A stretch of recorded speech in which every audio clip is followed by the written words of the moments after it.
എടാ പോലെ കേട്ടിട്ട് പോകും. നീ ഒരു പരീക്ഷണത്തിലൂടെ മുന്നോട്ട് പോകുന്ന ഒരാളാണെങ്കിൽ, ജീവിതത്തിൽ മുഴുവൻ പരീക്ഷണമായിട്ട് മുന്നോട്ട് പോകുന്ന ആളാണെങ്കിൽ ഈ വീഡിയോ നിനക്കുള്ളതാണ്. നാളെ ഖിയാമത്ത് നാളില് ഒരു കൂട്ടം ആളുകൾ വരും. വരുന്ന അല്ലാഹു സുബ്ഹാനഹു വ തആല അവരുടെ അമലുകള് അവരെ കാണിക്കുമ്പോൾ അവർ അത്ഭുതപ്പെടും. എന്നിട്ട് അള്ളാഹു അവിടെ ചോദിക്കും, പടച്ചവനെ, ഞാൻ ഇത്ര അമലുകളൊന്നും ഞാൻ ചെയ്തിട്ടില്ലല്ലോ പടച്ചവനെ, പിന്നെ എങ്ങനെയാണ് എനിക്ക് ഇത്രയും അമലുകൾ എന്ന് ചോദിക്കും. അപ്പൊ അല്ലാഹു സുബ്ഹാനഹു വ തആല പറയും, നീ ദുനിയാവിൽ അനുഭവിച്ച ത്യാഗത്തിനും പരീക്ഷണത്തിനും വേണ്ടിയിട്ടാണ് ഇത്രയും പ്രതിഫലം എന്ന് പറഞ്ഞു.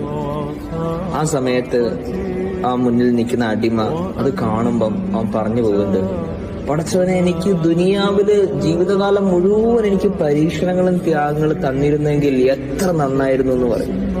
മനസ്സിലാവണം. അതുകൊണ്ട് ത്യാഗം സഹിക്കുന്നവര് കുറെ പരീക്ഷണങ്ങൾ ജീവിതത്തിൽ വരും, പല രീതിയിലുള്ള പരീക്ഷണങ്ങൾ. ഇതിനൊക്കെ എന്തുണ്ട്? നാളെ ആഖിറത്തിൽ എന്തെല്ലാം മാറ്റി വെക്കുന്നുണ്ട്. നമ്മുടെ ഓരോ പരീക്ഷണങ്ങൾക്കും. നിങ്ങളുടെ പരീക്ഷണങ്ങളൊന്നും വെറുതെ